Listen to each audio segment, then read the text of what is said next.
Bienvenue à notre 6e journée de prière 2022. Aujourd'hui, nous allons nous pencher sur un aspect primordial des messages des 3 anges qu'on trouve dans le livre de l'Apocalypse, et plus particulièrement du premier ange. Nous pouvons lire dans Apocalypse 14, verset 7, « Craignez Dieu et donnez-lui gloire, car l'heure de son jugement est venue. » La Bible entière nous parle d'un Dieu qui nous aime et qui veut nous sauver du péché. Nous croyons que Jésus va revenir sur terre pour venir chercher ses enfants fidèles et les amener dans ces belles demeures qu'il est en train de préparer.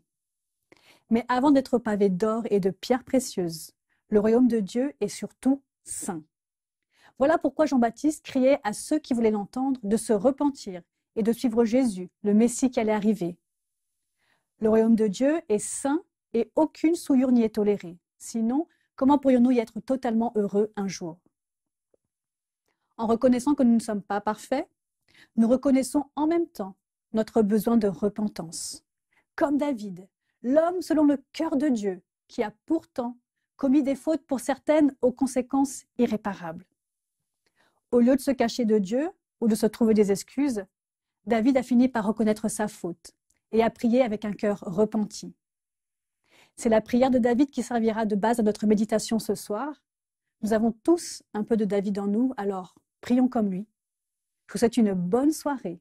On se retrouve tout à l'heure après un temps d'adoration, de prière et de méditation.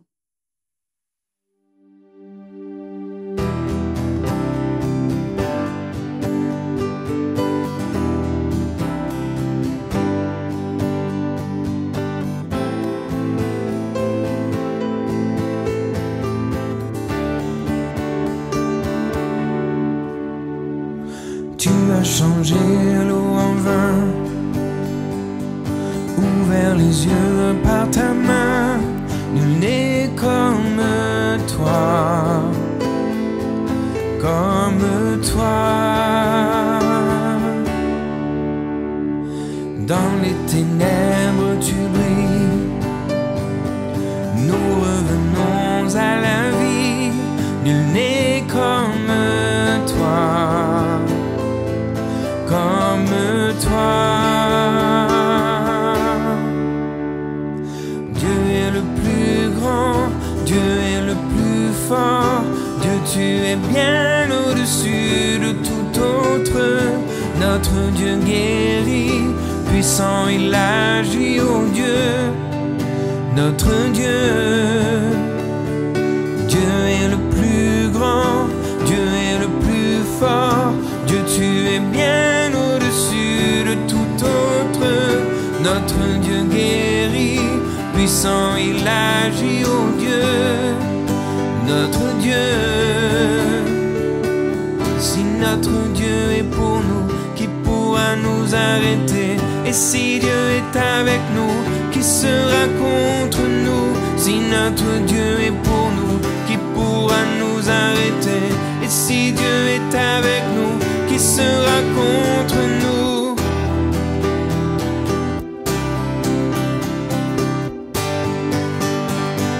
Qui sera contre nous?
que je suis ton grand amour, à tout pardonner sans retour.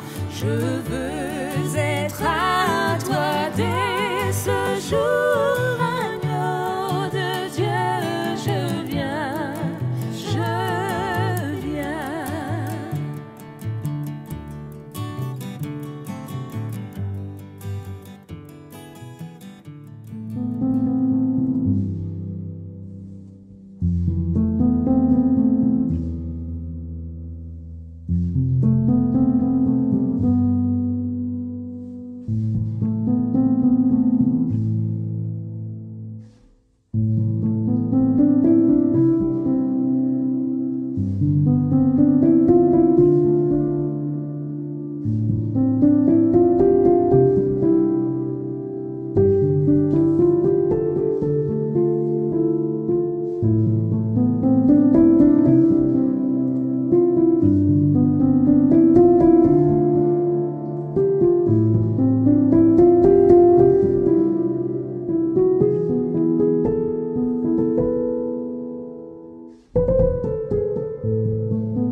Bonsoir.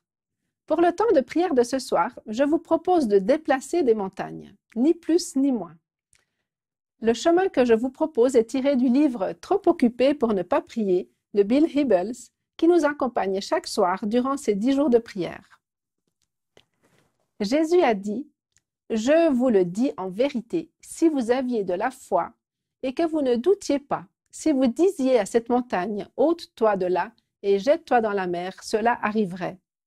Tout ce que vous demandez avec foi par la prière, vous le recevrez. » D'après la Bible, les croyants peuvent avoir confiance dans la réalisation de leurs prières. Nos prières sont davantage que des souhaits, des espoirs ou de timides aspirations, mais seulement à condition de prier avec des cœurs pleins de foi et d'espérance. Voilà le genre de prière qui peut déplacer des montagnes. Jésus ne s'intéresse pas particulièrement aux fouilles archéologiques, déplacer des montagnes ne l'intéresse pas vraiment non plus. Il a utilisé le terme montagne au sens figuré. Quelle que soit la montagne qui se trouve sur votre route, quel que soit l'obstacle que vous rencontrez, quelle que soit la difficulté qui vous immobilise, la prière de la foi peut l'ôter. Quelle heureuse perspective! Mais comment pouvons-nous prier avec un cœur plein de foi? Comment pouvons-nous faire grandir notre confiance? Souvent, on regarde la montagne, et plus on la regarde, et plus elle devient grande, alors que l'important est au contraire de regarder à Dieu et à ses compétences. Durant la minute qui suit, je vous propose de changer la cible de vos prières. Ne passez pas trop de temps à décrire votre montagne à Dieu. Il la connaît. À la place, concentrez votre attention sur celui qui peut la déplacer, sa gloire, sa puissance, sa fidélité, et puis avancez dans la foi en suivant ses directives et vous passerez à côté de la montagne. Prions ensemble.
Bienvenue à notre 6e rencontre dans le cadre des 10 jours de prière 2022 organisés par la Conférence Générale. Le thème de cette année est la prière des 3 anges d'Apocalypse 14. Dans l'appel des 3 anges, justement, il est question de repentance. Espoir Média est heureux de vous proposer ce contenu d'appui pour vous accompagner pendant votre démarche de prière. Sachez que le lien pour les 10 messages que nous avons préparés ainsi que le matériel déjà préparé par la conférence générale se trouve ci-dessus dans la description de cette vidéo. Avez-vous déjà fait l'expérience de combien il est difficile de reconnaître sa propre responsabilité quand nous commettons une faute? Combien il est difficile d'admettre sa culpabilité d'avoir fait quelque chose de mal? Un grand nombre de personnes ont un problème avec cela. La première action est « ce n'est pas moi, c'est elle, c'est lui ou quelqu'un d'autre ». Ou bien ce sont les circonstances. Il est né comme ça, il n'a jamais été aimé, il a été maltraité dans son enfance. L'être humain essaye facilement de présenter quelque chose d'autre ou quelqu'un d'autre pour s'excuser. Pire encore, nombreux sont ceux qui culpabilisent Dieu lui-même pour leur faute, comme Adam quand il a dit « c'est la femme que tu m'as donnée pour épouse ». Et la femme, Ève, a dit après « c'est le serpent qui m'a trompé ». Tu vois Dieu, en fin de compte, c'est de ta faute. Nous avons la tendance intrinsèque de nier notre culpabilité, à désigner quelqu'un d'autre comme coupable. Et si cela ne fonctionne pas comme prévu, nous justifions ou nous diminuons l'erreur. Il n'est pas facile d'admettre généreusement notre culpabilité. Et si cela arrive, si quelqu'un admet franchement sa culpabilité, cela étonne beaucoup. Car dans la majorité des cas, la personne est plutôt forcée à admettre sa faute, par une preuve ou par un témoin. Et c'est souvent quand il n'y a plus d'issue, plus d'excuses possibles, qu'arrive le sentiment de culpabilité et parfois de la repentance. Mais quand il s'agit de repentance, le premier personnage biblique que me vient à l'esprit, c'est le roi David. À plusieurs reprises, quand je cherche le réconfort attristé d'une erreur que j'ai commise, je cherche souvent les paroles de David, exprimant sa repentance, notamment dans les psaumes 51 et 32. Allons ensemble voir comment son expérience peut nous aider à mieux nous rapprocher de Dieu en toute sincérité quand nous sommes coupables. Avant cela, nous allons faire un bref résumé de l'histoire qui est assez connue si vous lisez la Bible depuis déjà un certain temps. La sensualité a toujours été un piège pour les hommes et les femmes de toutes les époques. Il y avait déjà un problème spirituel chez David qui se trouvait loin de Dieu et à ce moment-là, il n'était même pas dans la bataille où il aurait dû être. Et l'occasion parfois peut faire le larron.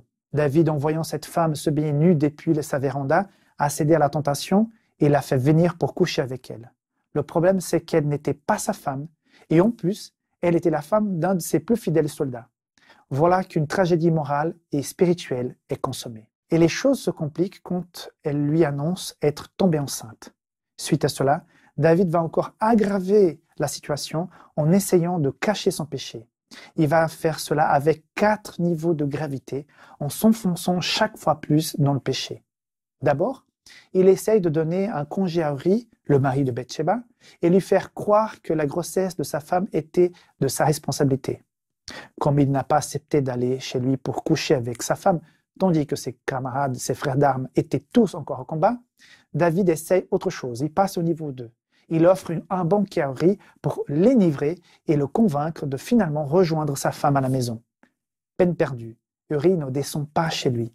Finalement, et troisièmement, David va encore plus loin en ordonnant la mort indirecte d'Uri en demandant à son commandant de le laisser à un moment donné seul face à ses ennemis pour qu'il soit tué. Pour clore le tout, après le deuil de Bathsheba, et 4e niveau, il va rapidement l'épouser pour justifier la grossesse. Humainement parlant, tout semble joué, mais il y a une chose qu'il a visiblement oubliée. Dieu veillait. Cette histoire se trouve dans 2 Samuel chapitre 11. Au verset 27, il est dit que « Mais la chose que David a faite a paru mauvaise aux yeux du Seigneur. » Dieu envoie à David le prophète Nathan. Il raconte une parabole où un homme pauvre se fait voler sa bête, par un homme riche qui veut donner une grande fête. David lui dit « Cet homme doit mourir et payer 4 fois plus. » Nathan lui répond « Tu es cet homme. » David est alors envahi par un sentiment de culpabilité et d'horreur. À ce moment-là, David ne pouvait plus cacher son péché. Il ouvre enfin la porte de son cœur pour affronter ses agissements. Jusque-là, il avait bloqué la porte de son cœur pour cacher ce qu'il avait derrière. Jusque-là, il s'est efforcé de ne pas montrer sa culpabilité et de ne pas s'excuser. Le prophète Nathan a enfoncé cette porte et l'a forcé à tout avouer ce que David a fait. Il n'en pouvait plus et a décidé de confesser ses erreurs, ses iniquités, ses péchés. C'est précisément dans cet état qu'il a écrit la prière de repentance du psaume 51. Il y a des personnes qui cachent leurs fautes longtemps, parfois toute leur vie, jusqu'au jour de leur mort, et emportent le secret de leur vie dans leur tombe.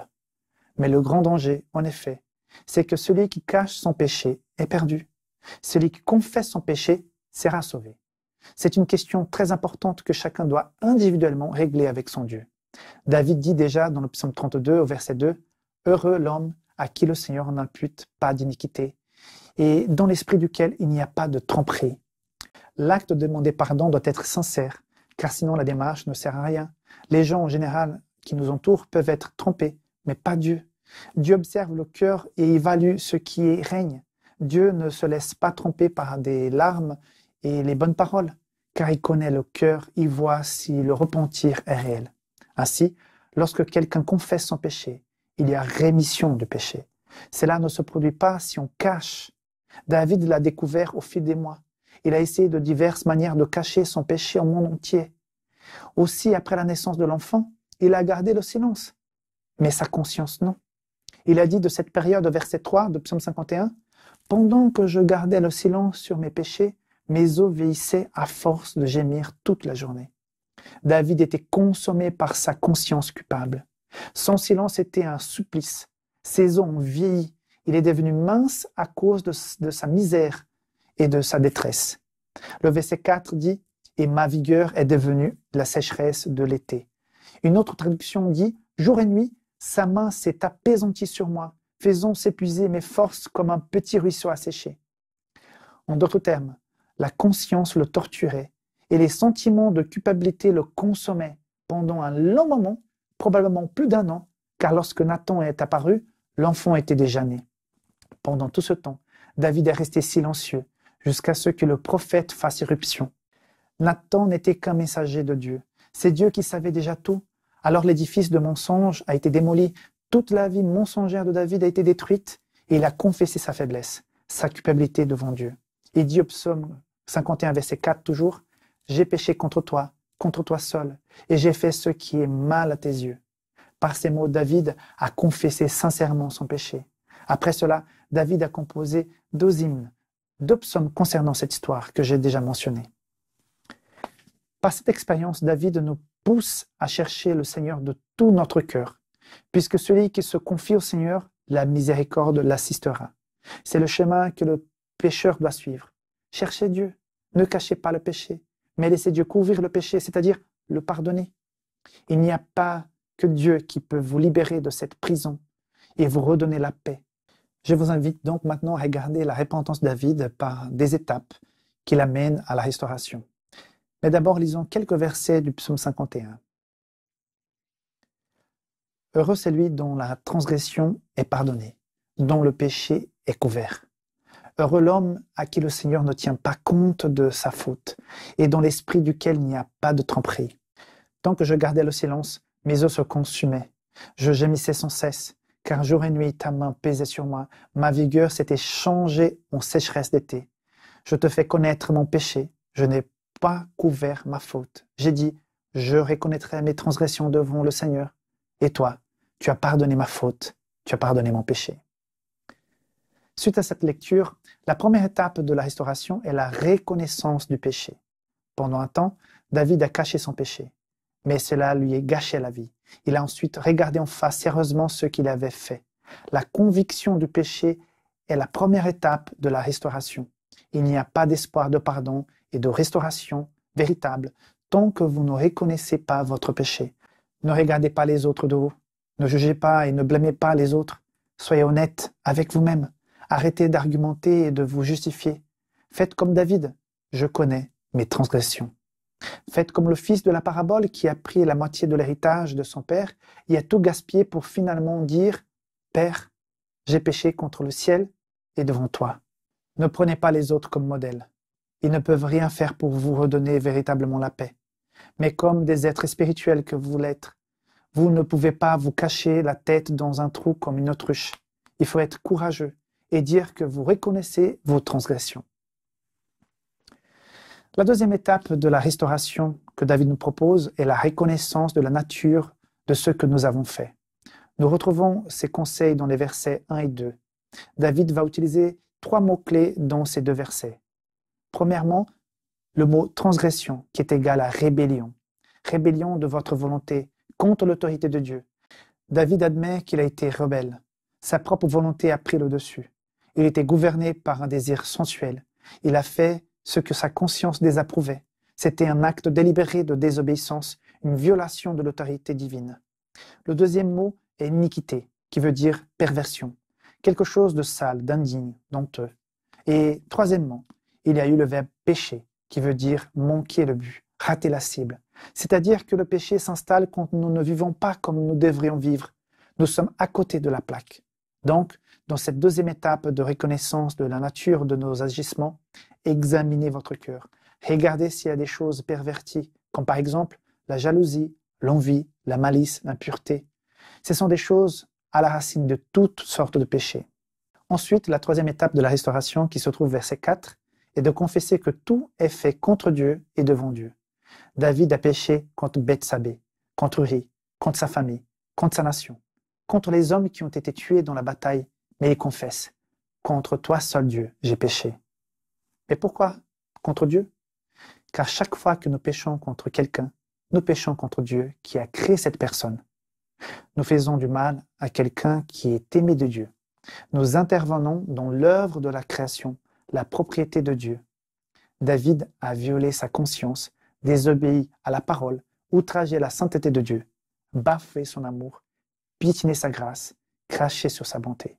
Chaque fois que nous péchons, à chaque acte, à côté de la cible, nous nous rebellons, en fait, contre Dieu.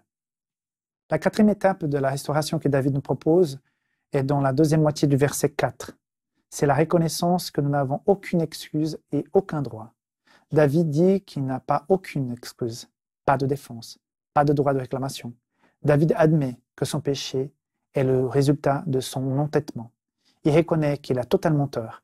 Il n'a rien à plaider en sa faveur. Tant que vous essayez de vous justifier, vous ne donnez pas la preuve de votre repentance. Le repentir est la reconnaissance que vous ne méritez que le jugement. C'est comme le publicain dans la prière sincère où il se frappe la poitrine et dit « Aie pitié de moi, car je suis un pécheur ». La cinquième étape, l'étape finale de la restauration que nous propose David, se révèle au verset 5. Elle consiste à reconnaître que votre nature est essentiellement mauvaise. David reconnaît que la raison pour laquelle il a péché n'est pas le monde extérieur à lui. Ce n'est pas la beauté du corps de Bethsabée. Ce n'est pas la société qui lui dit que ce n'est pas grave, que c'est normal parce que tout le monde le fait. C'est tout simplement son cœur souillé. Ce n'est pas le monde extérieur à moi, c'est quelque chose en moi qui est corrompu. Il ne s'agit pas simplement de ce que je fais, mais de ce que je suis. Mon plus gros problème, c'est moi. Je suis corrompu. Mon cœur est une fabrique d'iniquité. C'est de l'intérieur de moi qui viennent les mauvais desseins. Le problème n'est pas le monde, c'est mon cœur. Le problème n'est pas simplement la pornographie, le mensonge, l'égoïsme ou l'orgueil. C'est mon cœur qui est défectueux par l'implant du péché qui se trouve. Ce n'est pas l'injustice sociale, c'est mon cœur avare qui est le problème. Quand vous réalisez que cela est aussi vrai pour vous, la seule chose que vous pouvez faire est de crier comme David. « Aie pitié de moi, ô Dieu !» Pendant que David enfermait son péché, sa vie se desséchait, ses os se desséchaient, la joie du salut s'en allait, car la main de Dieu pesait sur lui jour et nuit. Il n'y a pas de délivrance, de guérison ou de restauration là où il n'y a pas de repentance. Et cela passe par la reconnaissance de la nature mauvaise que nous avons. Cela n'est pas du négativisme, c'est du réalisme. Le prophète Jérémie le disait déjà au chapitre 17, verset 5, « Maudit soit l'homme qui met sa confiance dans un être humain, qui prend la chair pur appui. » Après avoir posé ces 5 étapes vient le moment de la restauration après un parcours sincère auprès de Dieu. David a maintenant besoin de paix, de pardon. Il s'écrie « Aie pitié de moi, ô Dieu ». David est conscient de sa culpabilité, mais cela ne s'arrête pas là. Le simple fait de ressentir le poids du péché peut conduire au remords et à l'autodestruction. Il n'a pas fui Dieu, il a couru vers Dieu. Quand Adam a péché, il s'est enfui de Dieu. Quand Judas a péché, il a abandonné le Christ. Beaucoup, lorsqu'ils pêchent, abandonnent Dieu, l'Église, la Bible, la prière. Ils fuient Dieu. C'est le chemin inverse, celui de la repentance. David sait que Dieu ne rejette pas les cœurs brisés. Nous en savons encore plus. La croix est l'endroit où Jésus est mort pour nos péchés. Lorsque nous nous tournons vers la croix, nous trouvons une source de guérison, de restauration et de pardon. Si nous confessons nos péchés, Dieu est fidèle et juste pour nous pardonner et nous purifier. Nous sommes des mauvais thérapeutes pour nous-mêmes. Nous avons besoin du discernement de Dieu pour ne pas replonger dans l'erreur, pour ne pas reprendre des décisions sous l'emprise de la passion charnelle. Un cœur pur n'est pas une suggestion ni une discipline. C'est Dieu qui le crée. Seul Dieu peut donner un nouveau cœur. Seul Dieu peut nous changer. C'est une opération surnaturelle. Ellen White commente cette expérience de David dans Patriarche et prophète à la page 703 dans ces termes. Le cas de David a été dans tous les siècles une source de consolation pour les âmes qui, victimes de la tentation, se débattent sous le poids de leur culpabilité. Des milliers d'enfants de Dieu, entraînés dans le péché et prêts à s'abandonner au désespoir, se sont rappelés de la sincérité de son repentir, et ce souvenir leur a donné le courage de l'imiter et de marcher à nouveau dans la voie des commandements de Dieu. Si je parle maintenant à des personnes qui par hasard tombent sur cette vidéo au moment où le péché est en train de les amener dans la boue, je voudrais spécialement vous dire aujourd'hui, il y a une solution pour votre problème et pour le péché qui est en vous. Tout comme il a fait avec David, Dieu peut te sortir de là. Sois sincère, demande l'aide de Dieu et tu verras que les choses vont changer pour toi.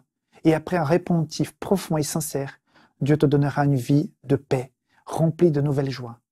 Que Dieu t'accompagne et t'aide dans ton cheminement spirituel pendant ces 10 jours de prière.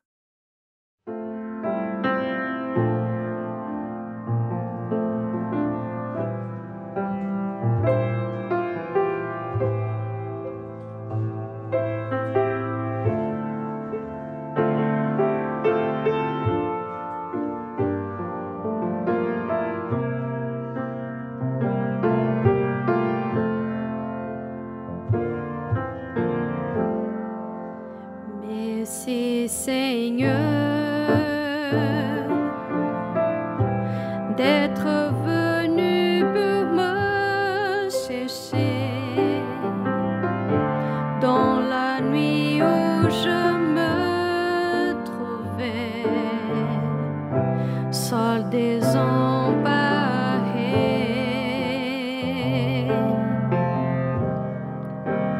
Merci Seigneur pour ta parole que si souvent me fortifie et m'apprend à rester confiant. Jésus, tu as comblé ma vie, tu en as fait une harmonie.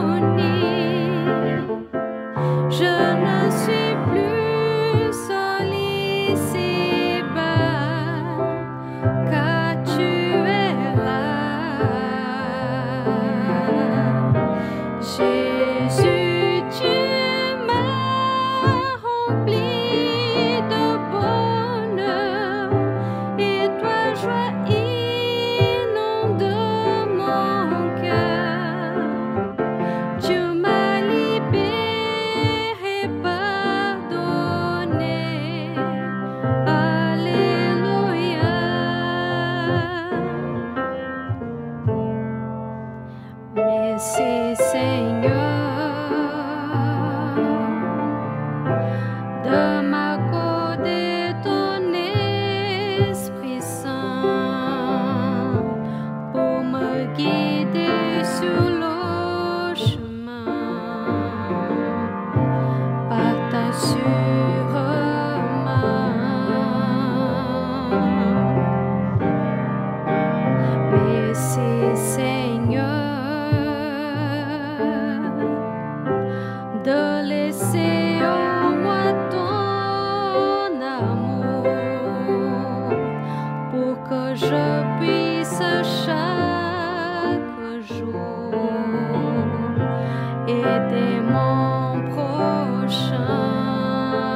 Jésus, tu m'as rempli de bonheur et toi joie inonde mon cœur. Tu m'as libéré, pardonné. Alléluia.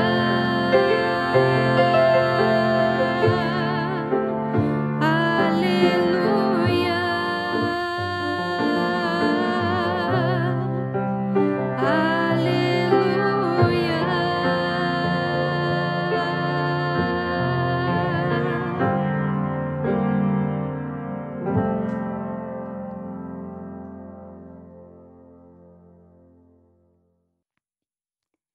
Nous arrivons au terme de notre 6e rencontre de prière.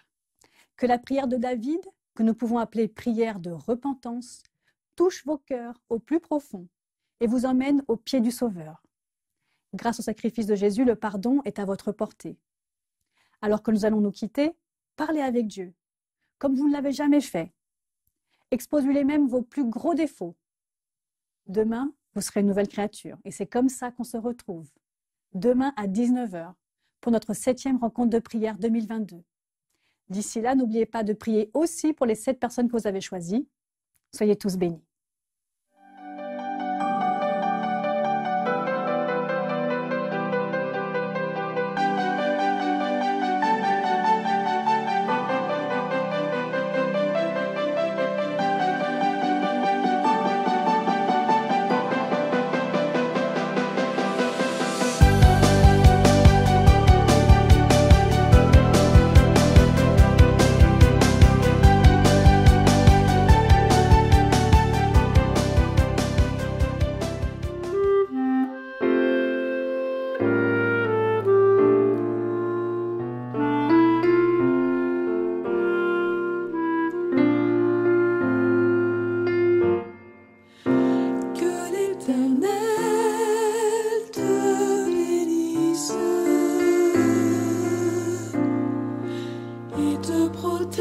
Que l'Éternel te regarde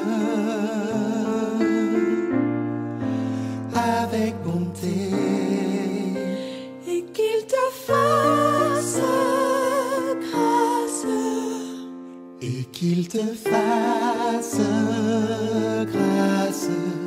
Que l'Éternel veille sur toi et t'accorde la paix. Que l'Éternel te bénisse et te protège. Que l'Éternel te regarde avec bonté et qu'il te fasse grâce et qu'il te fasse grâce. Que l'Éternel veille sur toi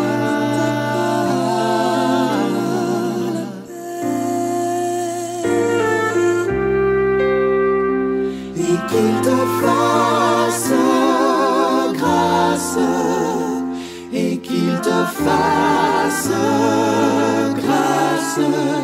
Que